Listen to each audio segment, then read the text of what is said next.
1 மணிக்கு தூக்கம் வச்சு தேவையில்லாமல் 5 மணிக்கு மூலிப்பு வந்துருச்சு. இந்நேரம் என் உடம்புல நீச்சல் சார் பயங்கரமாக இறங்கியிருக்கும். 25% ஹார்ட் அட்டாக் வரதுக்கான வாய்ப்பு அதிகமாக இருக்கும். தேவையில்லாமல் இனிப்பாக சாப்பிடணும் போல இருக்கு.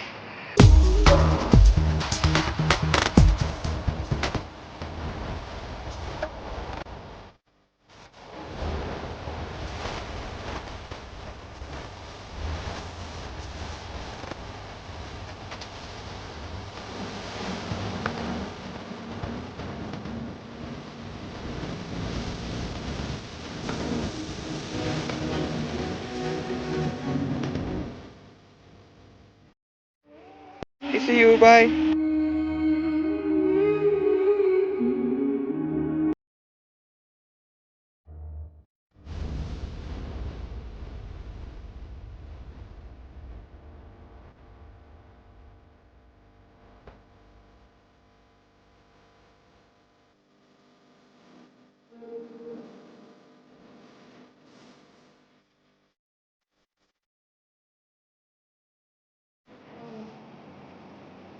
இந்த தேதி குறிப்பாக அந்த நாள் லைஃப்பில் என்றைக்கே மறக்க முடியாத ஒரு தேதி.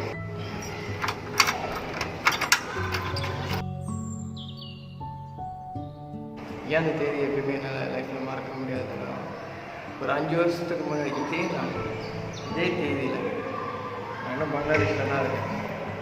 என் கர்சன் கால் பண்ணேன். அவன் பேசின விதத்துலேயே ஒரு விஷயம் கூட நல்லா புரிஞ்சு ஏதோ ஒன்று சரியாக இல்லை. அப்போதான் எனக்கு தெரிய வச்சு எங்கள் அப்பா ஆண்டி இறந்துட்டாங்க.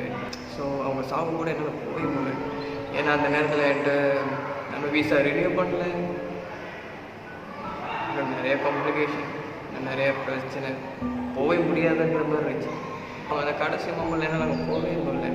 இந்த மாதிரி தான் லைஃப்பில் சில நேரத்தில் நடக்கும்போது அப்போ தான் சில விஷயம் புரியுது. லைஃப் எதுக்காக யாருக்காக நிற்கவே நிற்காது. இன்றைக்கி 5 வருஷத்துக்கு அப்புறம் உலகத்தில் வேறு ஏதோ ஒரு மாடலில் இருக்குது. சந்தோஷமாக இருக்குன்னா தெரியல, கவலையாக இருக்குன்னா அந்தளவுக்கு இல்லை. டாக்டர் ஆகியாச்சு, இன்னும் கொஞ்சம் நல்லா போஸ்டிங்.